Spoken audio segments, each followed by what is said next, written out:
제1장 달빛을 담은 항아리 전라도 구례 깊은 산골 마을에 가난한 농부 정만득이 살고 있었다.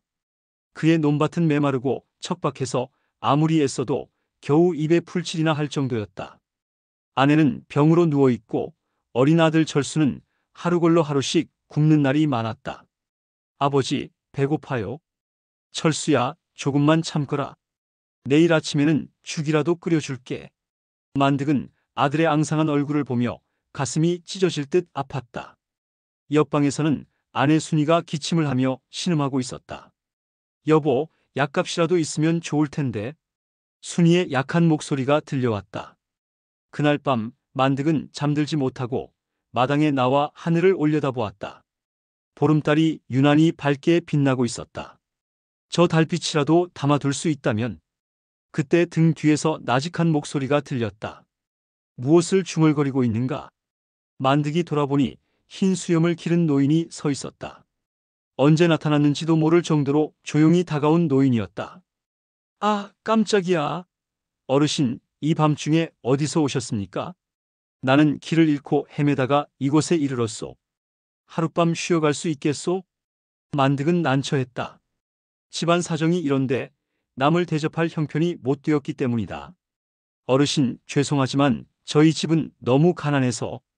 걱정 마시오. 나는 빈손으로 온 것이 아니오. 노인은 품에서 작은 백자 항아리를 꺼냈다. 달빛에 비친 항아리는 마치 옥처럼 맑고 투명해 보였다. 이 항아리는 달빛을 담을 수 있는 신비한 그릇이오. 보름달이 뜨는 밤에 이 항아리를 달빛 아래 두면 달빛이 그 안에 담기게 되지. 달빛을 담는다고요? 그렇소. 그리고 그 담긴 달빛은 소원을 이뤄준다고 하오. 다만 한 가지 조건이 있어. 만득의 눈이 반짝였다. 무슨 조건입니까? 이 항아리를 받는 자는 반드시 순수한 마음을 가져야 하고 자신만을 위한 소원이 아니라 다른 사람을 위한 소원을 빌어야 하오. 다른 사람을 위한 소원이요? 그렇소. 자신의 욕심만을 채우려 하면 달빛은 사라지고 항아리는 깨져버린다고 하오. 노인은 항아리를 만득의 손에 건넸다.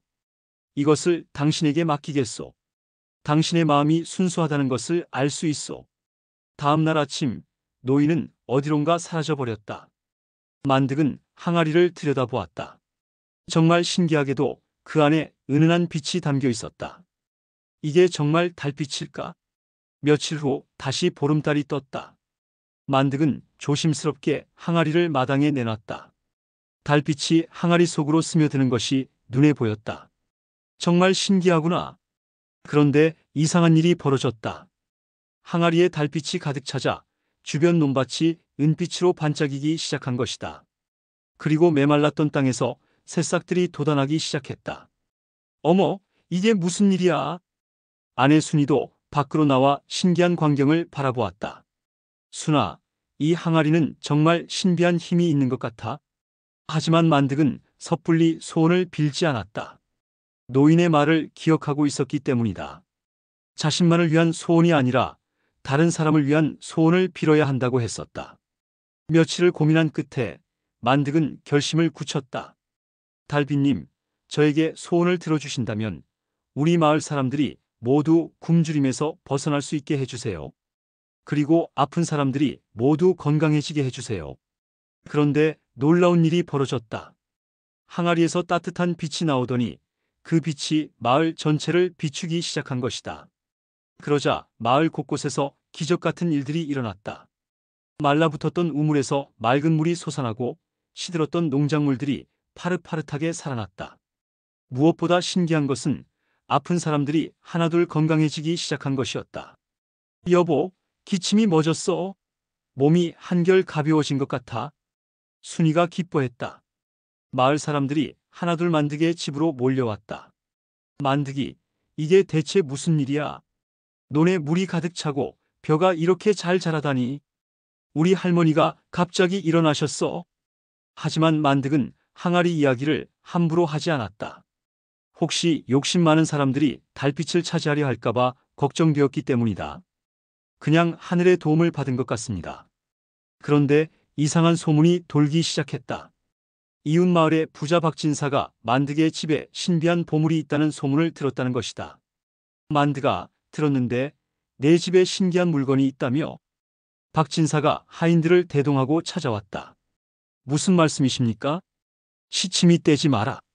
달빛을 담는 항아리가 있다는 소문이 파다하던데. 만득은 당황했다. 어떻게 소문이 났을까? 그런 것은 없습니다. 없다고?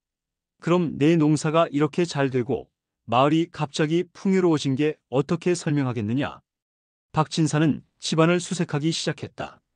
마침내 방 안에 감춰둔 항아리를 발견했다. 이것이군. 이게 바로 그 항아리로구나. 진사님, 그건 그냥 물 항아리입니다. 하지만 박진사는 항아리를 빼앗아 갔다. 만득은 어쩔 수 없이 지켜볼 수밖에 없었다. 하하, 이제 내가 부자가 될 차례다. 박진사는 그날 밤 항아리를 자신의 저택마당에 두고 소원을 빌었다. 달빛아, 나에게 금은 보화를 가득 안겨다오. 이 고을에서 가장 부유한 사람이 되게 해다오. 하지만 항아리는 아무 반응이 없었다. 아니, 오히려 그 안에 담겨있던 달빛이 점점 흐려지기 시작했다. 왜 아무 일도 일어나지 않는 거냐? 박진사는 화가 나서 항아리를 흔들고 때렸다. 그런데 그 순간 항아리에 금이 가기 시작했다. 안 돼. 하지만 이미 늦었다. 항아리는 산산조각이 나면서 그 안의 달빛도 모두 사라져버렸다. 동시에 마을에 다시 어둠이 찾아왔다. 살아났던 농작물들이 시들기 시작하고 맑았던 우물물도 다시 마르기 시작했다. 아, 안 돼. 우리 할머니가 다시 아프셨어. 논에 물이 말라가고 있어. 마을 사람들이 절망했다. 만득도 깊은 좌절감에 빠졌다. 내가 잘못했구나. 항아리를 더 잘 지켰어야 했는데. 그런데 그날 밤 다시 그 신비한 노인이 나타났다. 슬퍼하지 마시오. 어르신, 죄송합니다. 제가 항아리를 지키지 못했습니다. 아니요, 당신은 잘못한 것이 없소. 욕심 많은 자가 항아리를 깨뜨린 것이지. 노인은 품에서 새로운 항아리를 꺼냈다. 이번 것은 이전 것보다 더욱 아름다웠다. 이것은 더욱 강력한 달빛 항아리요. 이번에는 욕심 많은 자가 건드려도 깨지지 않을 것이요. 하지만 어르신, 저는 이미 한 번 실패했는데. 실패가 아니요. 당신은 자신보다 다른 사람들을 먼저 생각했소. 그것만으로도 충분히 자격이 있소. 노인은 만득의 손에 새 항아리를 건네주었다. 이번에는 더욱 조심스럽게 다루시오. 그리고 기억하시오. 진정한 부는 혼자 갖는 것이 아니라 함께 나누는 것이라는 것을. 다음 날 만득은 마을 사람들을 모두 모았다. 여러분, 제게 신비한 항아리가 있습니다. 하지만 이것은 저 혼자만의 것이 아닙니다. 만득은 항아리의 이야기를 모두에게 털어놓았다. 앞으로 이 항아리는 우리 마을 공동의 보물로 여기겠습니다. 그리고 소원을 빌 때도 자신만을 위한 것이 아니라 모두를 위한 소원을 빌겠습니다. 마을 사람들이 모두 동의했다. 그리고 그날 밤부터 매월 보름마다 마을 사람들이 모여서 함께 소원을 빌기 시작했다. 달빛님, 우리 마을이 언제나 평화롭고 풍요롭게 해주세요. 이웃 마을 사람들도 우리처럼 행복하게 해주세요. 병든 사람들이 모두 건강해지게 해주세요. 신기하게도 이번에는 달빛의 힘이 더욱 강해졌다. 마을뿐만 아니라 주변 고을까지 풍요로워지기 시작했다. 한편 박진사는 욕심을 버리지 못하고 다시 항아리를 훔치려 했다.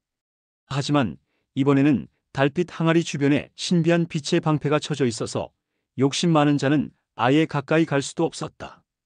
으악, 뜨거워. 박진사가 항아리를 만지려고 하자 손에 화상을 입었다.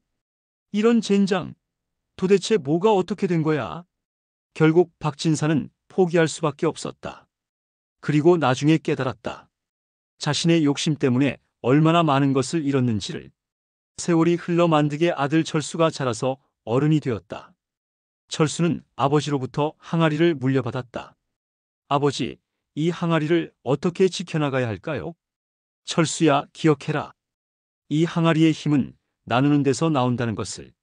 혼자 독차지하려 하면 그 힘은 사라져버린다. 네, 아버지. 꼭 기억하겠습니다. 그 후로도 달빛 항아리는 대대로 전해져 내려왔다. 하지만 항상 한 가족이 독차지하는 것이 아니라 마을 전체의 보물로 여겨졌다. 그리고 그 마을은 조선 팔도에서 가장 풍요롭고 평화로운 마을로 소문이 났다. 사람들은 이렇게 말했다. 그 마을에는 달빛을 담는 신비한 항아리가 있어서 마을 사람들이 모두 행복하게 산다더라. 하지만 정작 중요한 것은 항아리가 아니었다. 서로를 아끼고 배려하는 마을 사람들의 마음이었다. 달빛은 그런 아름다운 마음에 감동해서 더욱 큰 힘을 발휘하는 것이었다. 훗날 어떤 학자가 그 마을을 방문해서 물었다. 정말 달빛을 담는 항아리가 있습니까? 마을의 촌장이 된 철수가 대답했다. 있습니다. 하지만 그보다 더 중요한 것이 있습니다. 그게 뭡니까? 달빛을 받아들일 수 있는 깨끗한 마음입니다. 아무리 좋은 그릇이 있어도 마음이 더러우면 달빛은 담기지 않습니다. 학자는 고개를 끄덕였다.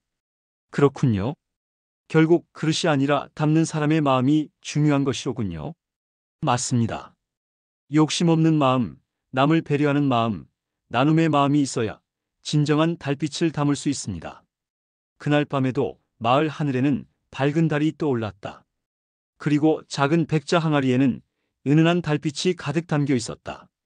하지만 그보다 더 밝게 빛나는 것은 마을 사람들의 따뜻한 마음이었다. 제2장 은빛 강물에 잠긴 마을.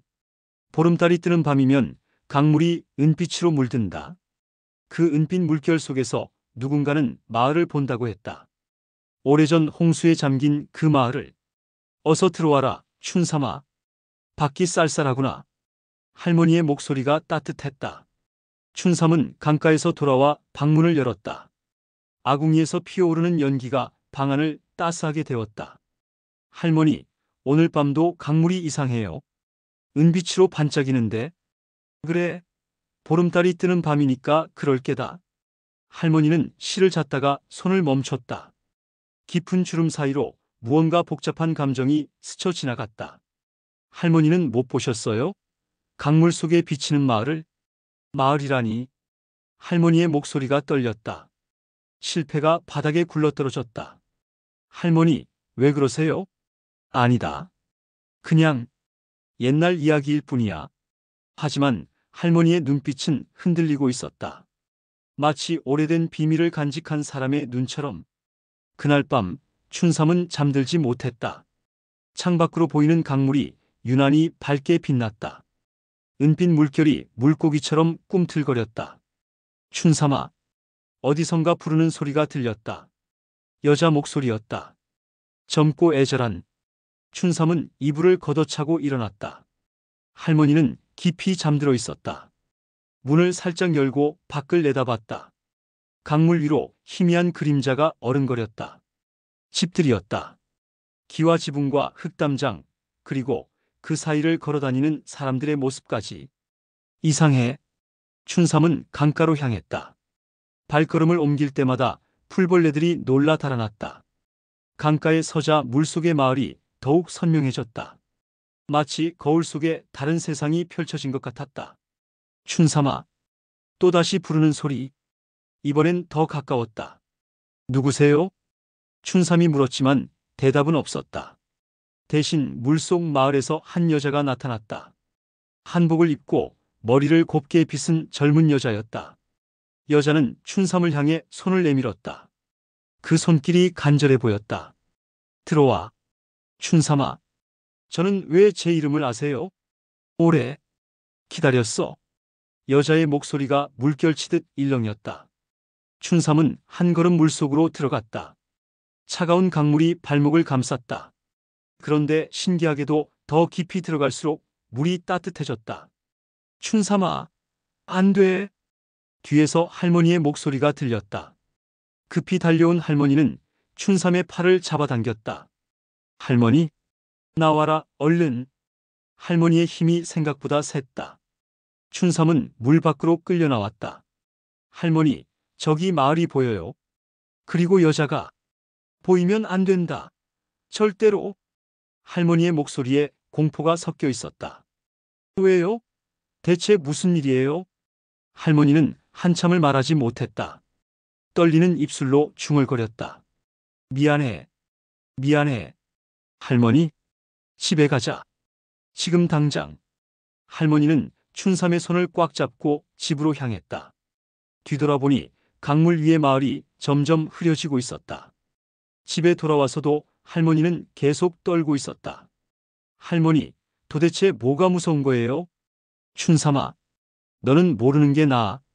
말씀해 주세요. 저도 알 권리가 있어요. 할머니는 오랫동안 망설였다. 그리고 천천히 입을 열었다. 그 마을, 정말 있었던 마을이야. 정말요? 50년 전, 큰 홍수가 났을 때 물에 잠긴 마을이지. 할머니의 목소리가 쓸쓸했다. 그럼 그 여자는? 그때 구하지 못한 사람이야. 할머니의 눈에서 눈물이 흘러내렸다. 할머니, 나는 혼자 살아났어. 다른 사람들은 모두. 할머니가 흐느끼기 시작했다. 50년간 묻어뒀던 죄책감이 터져나왔다.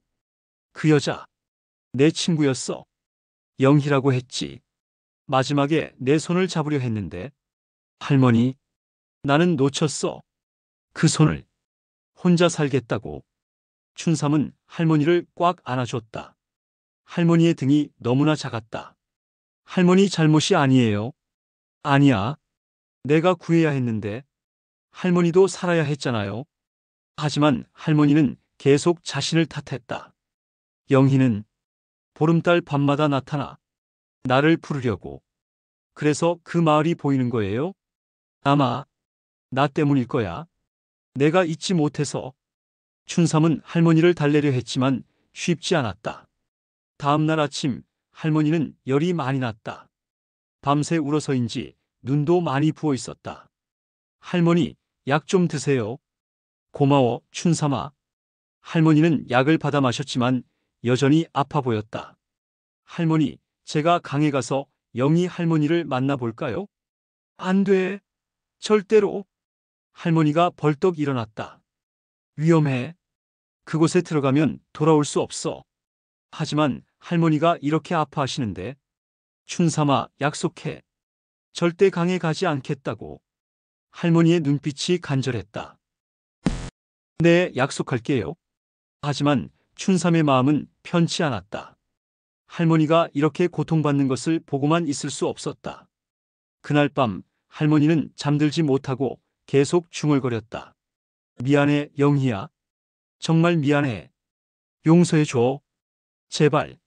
춘삼은 가슴이 아팠다. 할머니가 50년 동안 이런 고통 속에 살아왔다니. 보름달이 다시 떠올랐다. 강물은 여전히 은빛으로 빛났다. 춘삼은 창문을 통해 강을 바라봤다. 오늘도 마을이 보였다. 그리고 그 안에서 영희가 기다리고 있었다. 할머니. 춘삼은 잠든 할머니를 바라봤다. 잠들어서도 눈썹을 찌푸리고 있었다. 할머니를 위해서라도. 춘삼은 조용히 문을 열었다. 할머니와의 약속을 어기는 것이지만 다른 방법이 없었다. 강가에 서자 영희가 나타났다. 왔구나, 춘피.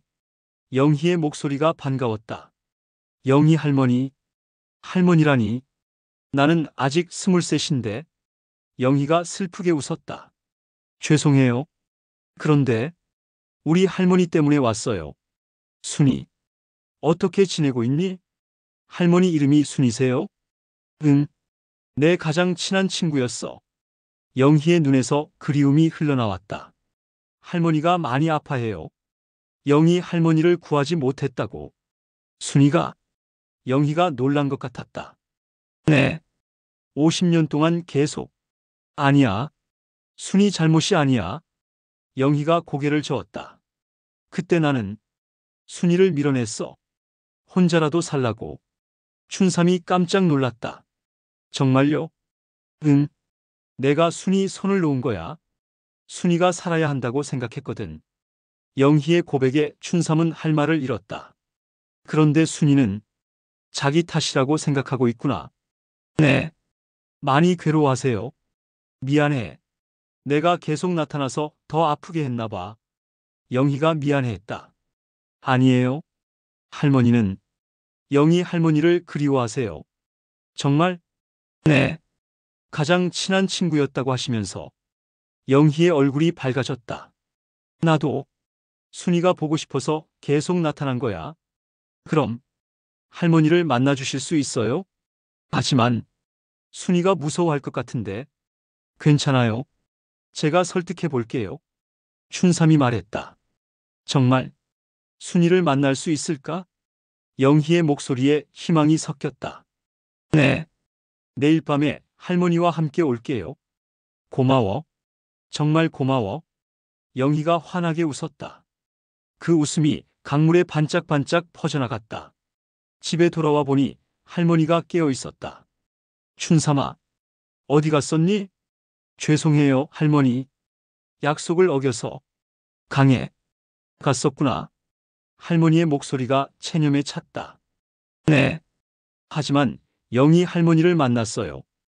영희를? 할머니가 놀랐다. 영희 할머니가 하신 말씀이 있어요. 춘삼은 영희가 한 이야기를 그대로 전했다. 자신이 할머니 손을 놓았다는 것, 할머니가 살기를 바랐다는 것. 그럴 리가. 영희가 나를 밀어냈다고? 할머니가 믿기 어려워했다. 네. 할머니를 살리려고 그랬대요. 할머니의 눈에서 눈물이 흘러내렸다.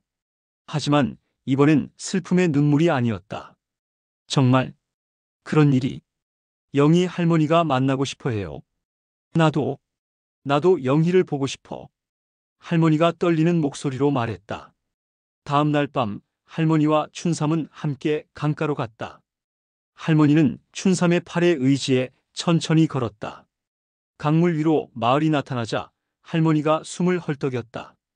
영희야. 강 속에서 영희가 나타났다. 50년 전 그 모습 그대로였다. 순이. 두 사람은 서로를 바라보며 말없이 울었다. 미안해, 영희야.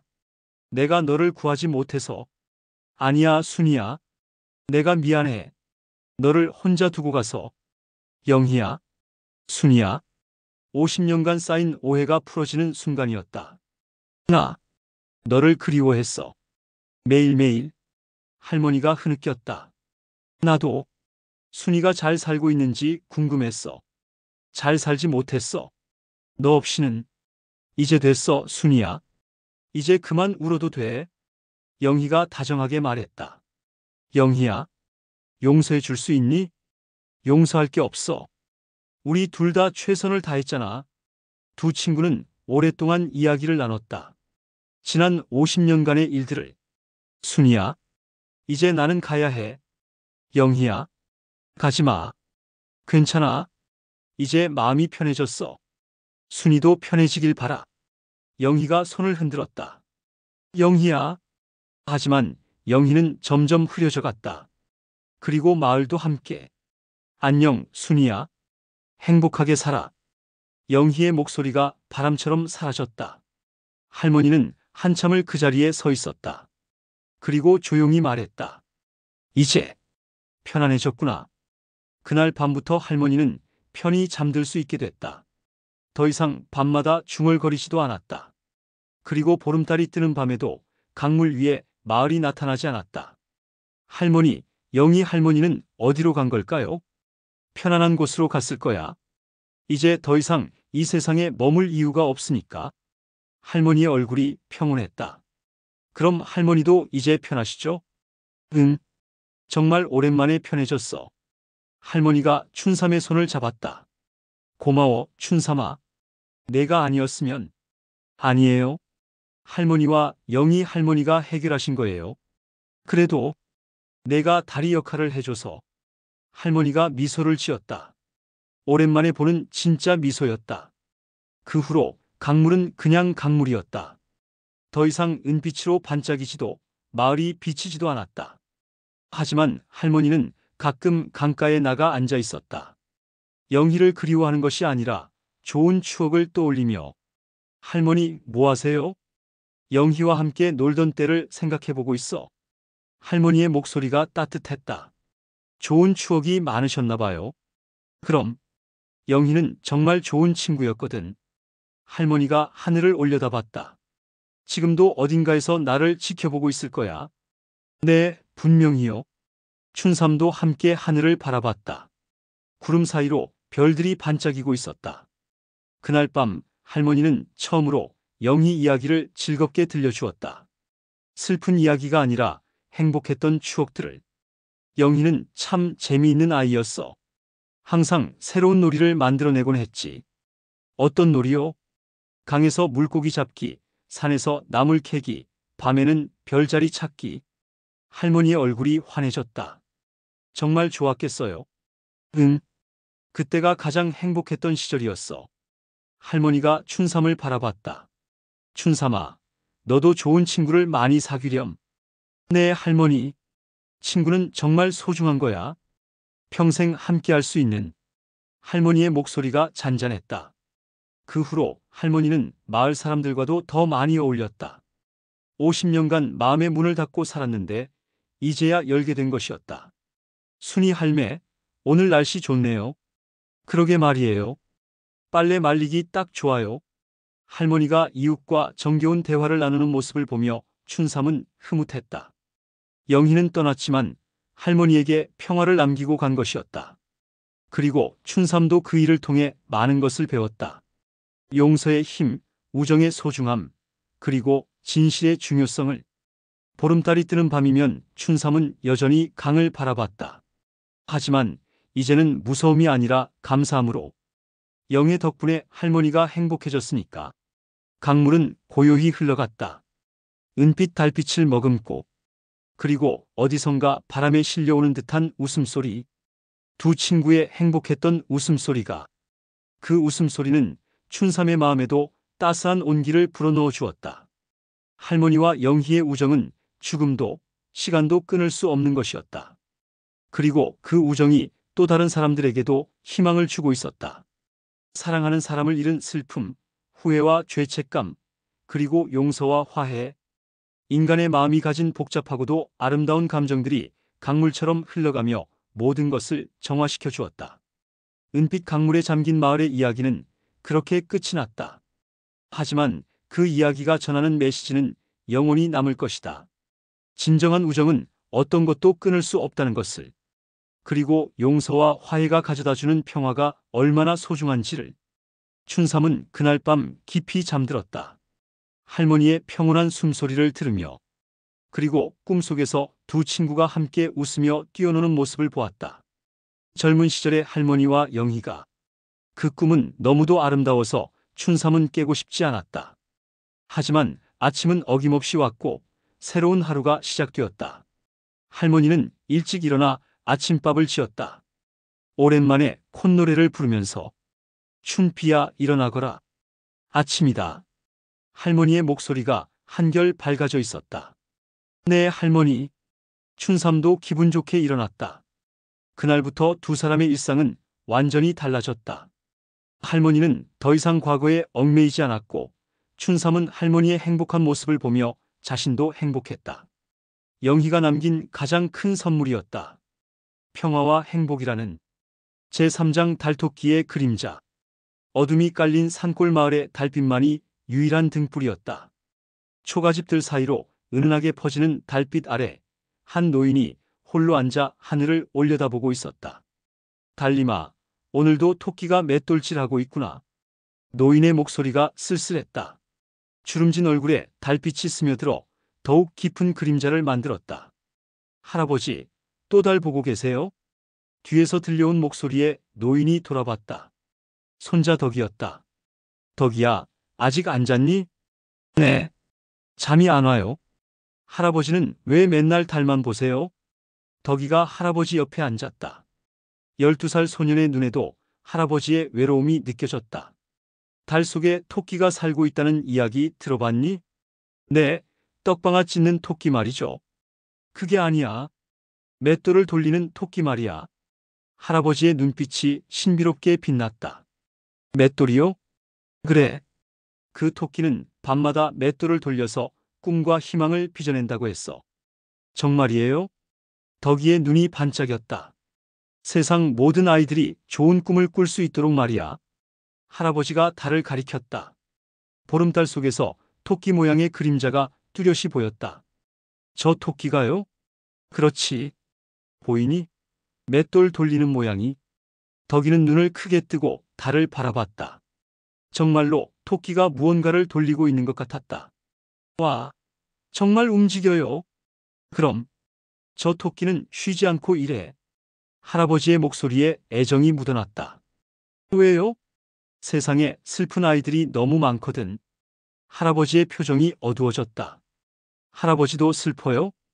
응. 할아버지도 가끔 슬프지. 왜요? 덕이가 순진하게 물었다. 너희 할머니가 하늘로 가셨으니까. 할아버지의 목소리가 떨렸다.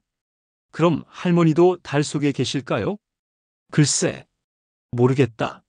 할아버지가 한숨을 쉬었다. 그날 밤 덕이는 잠자리에 들면서 달토끼에게 빌었다. 달토끼야, 할아버지가 슬프지 않게 해줘. 그런데 신기한 일이 일어났다. 꿈속에서 하얀 토끼 한 마리가 나타났다. 내가 덕이구나. 토끼가 말을 했다. 토끼가 말을 해요? 나는 달에 사는 토끼야. 정말이에요? 진짜 맷돌 돌려요? 그럼 매일 밤 돌리고 있어. 토끼가 자랑스럽게 말했다. 그럼 꿈도 만들어 주세요. 무슨 꿈을? 할아버지가 행복해지는 꿈요? 덕이의 간절한 목소리에 토끼가 고개를 끄덕였다. 알겠어. 특별한 꿈을 만들어 줄게. 정말이요? 그럼. 하지만 내가 도와줘야 해. 저요? 뭘 도와드려요? 할아버지에게 따뜻한 마음을 전해주는 거야. 토끼의 말에 덕이가 고개를 갸웃했다. 어떻게요? 사랑한다고 말해드리는 거야. 부끄러운데. 용기를 내봐. 할아버지가 정말 기뻐하실 거야. 토끼가 격려했다. 알겠어요. 해볼게요. 덕이가 약속했다.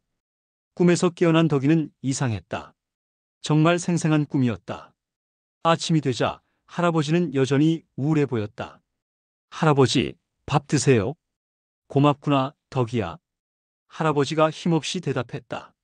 할아버지, 왜? 저, 할아버지 많이 사랑해요. 덕이가 용기를 내서 말했다. 할아버지가 깜짝 놀라며 덕이를 바라봤다. 정말이니? 네. 세상에서 제일 사랑해요. 덕이의 진심 어린 말에 할아버지 눈가가 촉촉해졌다. 고맙구나. 정말 고마워. 할아버지가 덕이를 끌어안았다. 그날 밤 할아버지는 평소보다 밝아 보였다. 덕이야, 오늘도 달토끼 보러 갈까? 네. 두 사람은 함께 마당에 나가 달을 올려다봤다. 할아버지, 달토끼가 더 열심히 일하는 것 같아요. 그러게. 오늘은 맷돌 소리가 더 크네. 할아버지가 웃었다. 정말 들려요? 응. 귀 기울여 들어봐. 덕이는 조용히 달을 바라보며 귀를 기울였다. 정말로 희미한 맷돌 소리가 들리는 것 같았다. 와, 들려요? 그렇지? 토끼가 열심히 일하고 있어. 뭘 만들고 있을까요? 아마 좋은 꿈들을 만들고 있을 거야. 할아버지의 목소리가 따뜻했다. 우리한테도 줄까요? 그럼 착한 아이들한테는 꼭 준대. 할아버지는 착하시니까 꼭 받으실 거예요. 덕이의 말에 할아버지가 웃음을 터뜨렸다. 그럴까? 네, 확실해요. 그날 밤부터 할아버지는 좋은 꿈을 꾸기 시작했다. 돌아가신 할머니가 나와서 웃으며 손을 흔드는 꿈이었다. 덕이야, 신기한 일이 일어났어. 뭔데요? 할머니 꿈을 꿨어. 아주 선명하게. 할아버지의 얼굴이 환했다. 정말이요? 뭐라고 하셨어요? 행복하게 살라고 하셨어. 좋겠다. 저도 할머니 보고 싶어요. 그럼 오늘 밤에 달토끼한테 부탁해봐. 할아버지가 제안했다. 그날 밤 덕이는 진짜로 할머니 꿈을 꿨다. 할머니가 따뜻하게 안아주시며 사랑한다고 말씀하시는 꿈이었다. 할아버지, 저도 할머니 꿈 꿨어요. 정말이니? 네. 할머니가 저를 안아주셨어요. 두 사람은 서로를 바라보며 웃었다. 달토끼의 선물이었다. 그 후로 할아버지와 덕이는 매일 밤 달을 보며 이야기를 나눴다. 달토끼가 오늘은 뭘 만들까요? 글쎄, 아픈 아이들을 위한 약이나 외로운 사람들을 위한 친구를 만들지도 모르지. 와, 정말요? 그럼 달토끼는 모든 걸 만들 수 있어. 할아버지의 상상력에 덕이가 감탄했다. 그럼 죽은 사람도 살릴 수 있어요? 음, 그건 안 되지. 하지만 그리운 마음을 달래주는 약은 만들 수 있어. 그게 꿈이에요? 맞아. 꿈이 바로 그 약이야. 할아버지의 설명에 덕이가 고개를 끄덕였다. 어느 날 밤, 덕이가 갑자기 물었다. 할아버지, 달토끼는 언제부터 맷돌을 돌렸을까요? 아주 오래전부터야. 왜 시작했을까요? 할아버지가 잠시 생각했다. 아마 누군가 슬퍼하는 걸 보고서일 거야. 누가요? 처음으로 꿈을 잃어버린 아이를 봤을 때 말이야. 할아버지의 목소리가 애틋했다. 그래서 맷돌을 돌리기 시작했구나. 네. 착한 토끼예요. 그럼 세상에서 제일 착한 토끼지. 두 사람은 달토끼에게 감사한 마음을 가졌다. 시간이 흘러 겨울이 왔다. 추운 밤에도 할아버지와 덕이는 달 보기를 멈추지 않았다. 할아버지, 추우시죠? 괜찮다. 달토끼도 추위를 이겨내며 일하는데. 할아버지가 웃었다. 달도 춥나요? 그럼 아주 춥지. 하지만 토끼는 따뜻한 마음으로 버텨내. 대단해요. 덕이가 달토끼를 존경했다. 우리도 따뜻한 마음으로 살자. 할아버지가 덕이의 손을 잡았다. 네. 달토끼처럼요. 그 겨울 마을에 큰 눈이 내렸다. 모든 집이 하얗게 덮였다. 할아버지, 달토끼도 눈을 맞을까요? 당연하지. 하지만 걱정 마. 토끼 털이 두꺼워서 따뜻할 거야. 할아버지의 대답에 덕이가 안심했다. 다행이에요. 그래. 그리고 우리가 응원해 주잖아. 맞아요. 우리가 있으니까 외롭지 않을 거예요. 두 사람의 우정이 달토끼에게도 전해지는 것 같았다. 봄이 오자 마을에 새로운 가족이 이사 왔다. 어린 딸을 둔 부부였다. 할아버지, 새로운 아이가 자꾸 울어요. 그래? 왜 그럴까? 무서운 꿈을 꾼대요. 덕이가 걱정스럽게 말했다. 그럼 우리가 달토끼한테 부탁해보자. 좋은 생각이에요.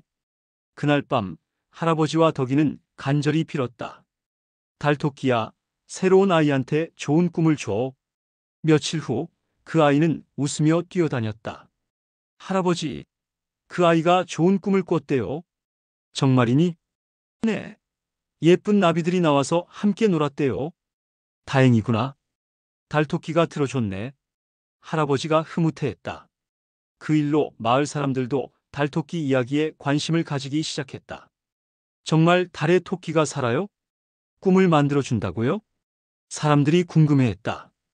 할아버지는 정성껏 설명해줬다. 믿는 사람에게만 보여. 그럼 저희도 볼 수 있어요? 마음을 깨끗이 하고 보면 돼. 할아버지의 말에 사람들이 달을 올려다보기 시작했다. 정말 보여요. 토끼가 일하고 있어요. 마을 전체가 달토끼를 믿게 됐다. 그러자 정말 신기한 일들이 일어났다. 악몽에 시달리던 아이들이 좋은 꿈을 꾸기 시작했고 우울해하던 어른들도 밝아졌다. 할아버지, 달토끼가 정말 대단해요.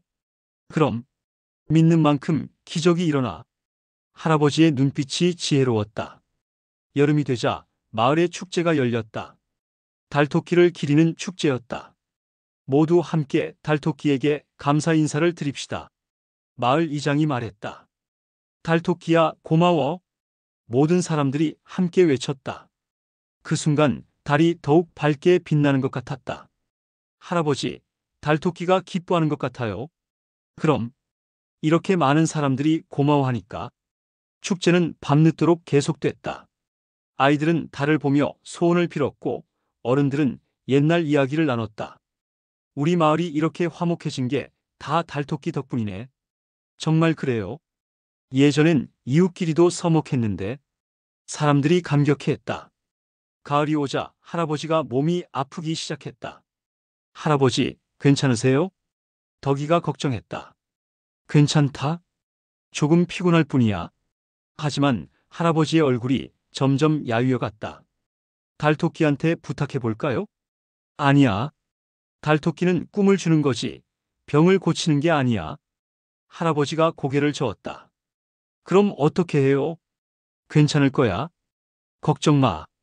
하지만 덕이는 걱정이 됐다. 그날 밤 꿈에서 달토끼가 나타났다. 덕이야, 울지 마. 달토끼, 할아버지가 아파요. 알고 있어. 토끼의 목소리가 슬펐다. 고쳐주세요. 미안해. 나는 꿈만 만들 수 있어. 그럼 어떻게 해요? 덕이가 울었다. 대신 할아버지께 아름다운 꿈을 드릴게. 무슨 꿈이요? 할머니와 함께하는 꿈을. 토끼의 말에 덕이가 고개를 들었다. 정말이요? 응. 그리고 너와 함께 행복했던 모든 순간들의 꿈도 할아버지가 기뻐하실까요? 당연하지. 가장 소중한 꿈들이니까. 달토끼의 약속대로 할아버지는 매일 밤 아름다운 꿈을 꿨다. 덕이야, 신기한 꿈을 꿨어. 어떤 꿈이에요? 할머니와 너랑 셋이서 함께 달을 보는 꿈이야. 할아버지의 얼굴이 평안했다. 좋겠어요. 정말 행복한 꿈이었어. 그렇게 며칠이 지났다. 할아버지는 점점 약해졌지만 항상 웃고 있었다. 덕이야, 마지막 부탁이 있어. 뭔데요? 오늘 밤 달토끼한테 인사 좀 전해줘. 무슨 인사요? 고맙다고. 정말 고마웠다고.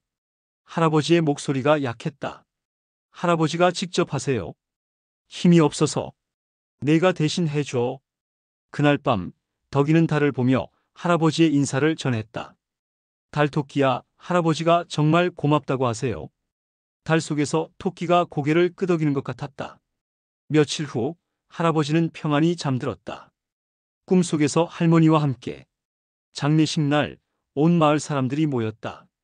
좋은 분이셨어. 달토끼 이야기 해주신 분이시지. 사람들이 할아버지를 그리워했다. 덕이는 혼자 남았지만 외롭지 않았다. 매일 밤 달토끼가 꿈에서 위로해줬기 때문이다. 할아버지 잘 계시니? 꿈에서 달토끼에게 물었다. 그럼 할머니와 함께 행복해하고 계셔. 정말이요? 응. 그리고 너를 지켜보고 계셔. 달토끼의 말에 덕이가 울었다. 보고 싶어요. 언젠가 다시 만날 수 있을 거야.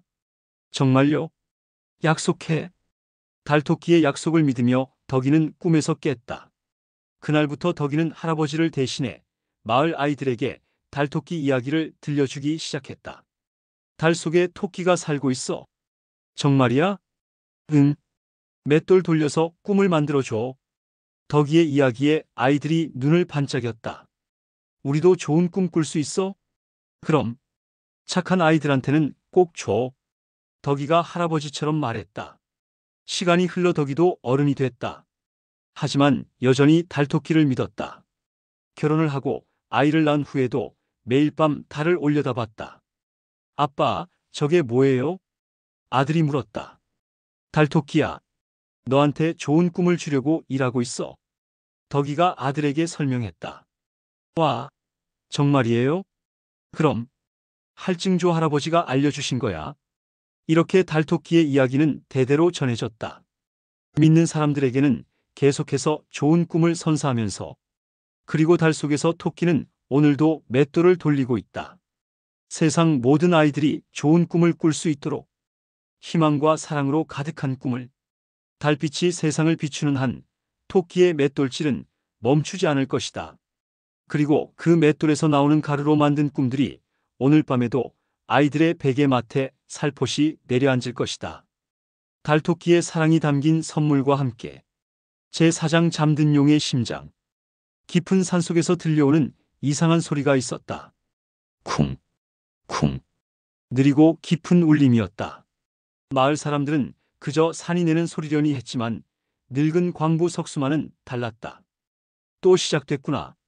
석수가 곡괭이를 내려놓으며 중얼거렸다. 50년간 이 산에서 살아온 그였지만 그 소리만큼은 아직도 소름이 돋았다. 아버지, 또 그 소리 나요? 아들 철수가 다가왔다.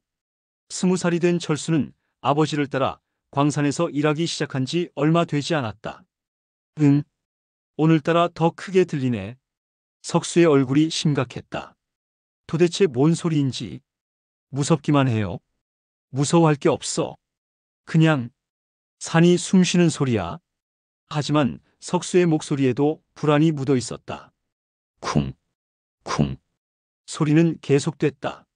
마치 거대한 심장이 천천히 뛰는 것처럼. 아버지, 정말 산이 숨쉬는 소리예요? 아니야. 석수가 한참을 망설이다 입을 열었다. 용의 심장이야. 용이라고요? 철수가 눈을 크게 떴다. 이 산 깊숙한 곳에 아주 큰 용이 잠들어 있어. 석수의 목소리가 신비롭게 떨렸다. 설마요? 내 할아버지께서 들려주신 이야기야. 석수가 곡괭이에 기대며 이야기를 시작했다. 옛날 옛적에 이 땅에 큰 재앙이 닥쳤을 때 하늘에서 용 한 마리가 내려와 모든 재앙을 막아줬다고 해. 그래서요? 하지만 너무 큰 힘을 써서 용은 깊은 잠에 빠졌어. 석수의 설명에 철수가 빠져들었다. 그 용이 지금도 자고 있다는 거예요? 그럼. 그리고 용의 심장이 뛸 때마다 쿵. 또 한 번 울림이 들렸다. 이렇게 소리가 나는 거지. 와, 신기해요. 철수가 감탄했지만 여전히 무서웠다. 무서워하지 마. 용은 우리를 지켜주고 있어. 정말요? 그럼 용의 심장이 뛰는 한 이 땅은 안전해. 석수의 말에 철수가 조금 안심했다. 그날 저녁 집에 돌아온 석수는 아내에게 이야기했다. 여보, 오늘 용의 심장 소리가 유난히 컸어. 또 시작이군요. 왜 이럴까요? 아내 순자가 걱정스럽게 물었다. 글쎄, 뭔가 변화가 있을 것 같은데. 석수도 불안했다. 나쁜 변화일까요? 모르겠어. 하지만 조심해야 할 것 같아. 그 밤, 온 마을이 그 소리로 잠을 이룰 수 없었다. 쿵, 쿵. 평소보다 훨씬 크고 빠른 박동이었다. 이상해. 뭔가 달라. 석수가 잠자리에서 일어나 창밖을 내다봤다. 산 쪽에서 희미한 빛이 새어나오고 있었다. 여보, 산에서 빛이 나요. 순자도 일어나 창밖을 봤다. 정말이네. 저게 뭐지? 용이 깨어나는 건 아닐까? 석수의 말에 두 사람이 긴장했다. 다음 날 아침 마을 사람들이 모여들었다. 어젯밤 다들 못 주무셨죠? 그 소리 때문에 산에서 빛도 났어요. 사람들이 웅성거렸다. 석수 형님, 뭔가 아시는 거 있어요? 마을 이장이 물었다. 글쎄요. 용이 깨어나는 걸 수도 있어요. 용이라니요? 이 산에 용이 잠들어 있다는 전설 들어보셨잖아요. 석수의 말에 사람들이 술렁였다. 설마 정말 용이? 만약 용이 깨어나면 어떻게 돼요? 모르겠습니다. 하지만 분명 큰 변화가 있을 거예요. 그날부터 소리는 더욱 커졌다. 그리고 산에서 나는 빛도 밝아졌다. 아버지, 정말 용이 깨어나는 걸까요? 철수가 무서워했다. 아직 모르겠어. 하지만 준비는 해야 할 것 같다. 무슨 준비요? 혹시 모를 일에 대비해서. 석수가 심각한 표정을 지었다. 며칠이 지나자 이상한 일들이 일어나기 시작했다. 시든 꽃들이 다시 피어났고 마른 우물에서 물이 솟아났다. 이상해. 겨울인데 꽃이 피고 있어. 우물물도 다시 나오네. 마을 사람들이 신기해했다. 혹시 용의 힘 때문일까? 그럴지도 모르지. 사람들의 추측이 맞는 것 같았다. 용의 심장이 뛸 때마다 주변에 생명력이 넘쳐났다. 아버지, 용이 좋은 용인가 봐요. 철수가 안심했다. 그런 것 같네. 다행이야. 석수도 마음이 놓였다. 하지만 며칠 후 더 큰 변화가 일어났다. 산 전체가 흔들리기 시작한 것이다. 지진이야. 사람들이 놀라 밖으로 뛰쳐나왔다. 하지만 이상했다. 흔들림이 일정한 리듬을 가지고 있었다. 마치 쿵, 쿵, 쿵. 심장 박동과 같은 리듬이네. 석수가 깨달았다. 용이 정말 깨어나고 있어. 그 순간 산 정상에서 엄청난 빛이 터져 나왔다. 하늘을 찌를 듯한 금빛 기둥이었다. 우와! 모든 사람들이 넋을 잃고 바라봤다. 그리고 그 빛 속에서 거대한 그림자가 나타났다. 용이다. 누군가 외쳤다. 정말로 용이었다. 산보다도 큰 거대한 용이 천천히 몸을 일으켰다. 무서워. 사람들이 떨었다. 하지만 용은 사람들을 해치지 않았다. 대신 하늘로 고개를 들어 긴 울음소리를 냈다. 으르르르르. 그 소리가 온 천지를 울렸다. 아, 아름다워. 순자가 감탄했다. 용의 몸은 금빛과 은빛이 섞인 아름다운 색이었다. 그리고 그 눈빛은 자비로웠다. 용이 마을을 내려다봤다. 사람들은 숨도 쉬지 못했다. 그런데 놀랍게도 용이 고개를 끄덕였다. 마치 인사를 하는 것처럼. 인사하는 거야? 석수가 중얼거렸다. 그러자 용이 다시 하늘을 올려다봤다. 그리고 날개를 펼쳤다. 날아가려나 보다. 철수가 말했다. 용은 천천히 하늘로 올라갔다. 그 모습이 너무나 장엄했다. 하지만 잠시 후 용이 다시 내려왔다. 그리고 산속으로 사라졌다. 어디 가는 거지? 사람들이 궁금해했다. 곧 답을 알 수 있었다. 용이 산속 깊은 곳에서 무언가를 하고 있었다. 땅이 흔들렸고 큰 소리가 났다. 그리고 놀라운 일이 일어났다. 산에서 샘물이 솟아나기 시작한 것이다. 물이야. 물이 나와. 맑고 시원한 물이 콸콸 솟아났다. 이건 용이 만든 샘물이야. 석수가 확신했다. 사람들이 그 물을 마셔보니 달고 시원했다. 그리고 신기하게도 몸이 건강해지는 것 같았다. 아픈 곳이 나아요. 힘이 솟아나네. 사람들이 신기해했다. 용이 마을 사람들을 위해 약수를 만들어 준 것이었다. 며칠 후 용은 다시 산속 깊은 곳으로 들어갔다. 그리고 다시 잠에 빠졌다. 쿵, 쿵. 심장 소리도 원래대로 돌아왔다. 다시 잠들었나 보다. 석수가 말했다. 왜 다시 잠든 걸까요? 철수가 궁금해했다. 아마 할 일을 다 했으니까. 할 일이요? 우리에게 선물을 주고 싶었던 것 같아. 석수가 약수터를 바라봤다. 그 샘물 말이에요? 응. 용은 우리를 사랑하고 있어. 석수의 말이 맞는 것 같았다. 용은 마을 사람들을 지켜주기 위해 잠시 깨어났다가 다시 잠든 것이었다. 그 후로 마을은 완전히 달라졌다. 약수 덕분에 모든 사람들이 건강해졌고 농작물도 잘 자랐다. 용님 덕분이야. 사람들이 감사해했다. 석수는 매일 산에 올라가 인사했다. 용님 고맙습니다. 그러면 어디선가 따뜻한 바람이 불어왔다. 용의 대답인 것 같았다. 시간이 흘러 철수도 결혼을 했다. 그리고 아들을 낳았다.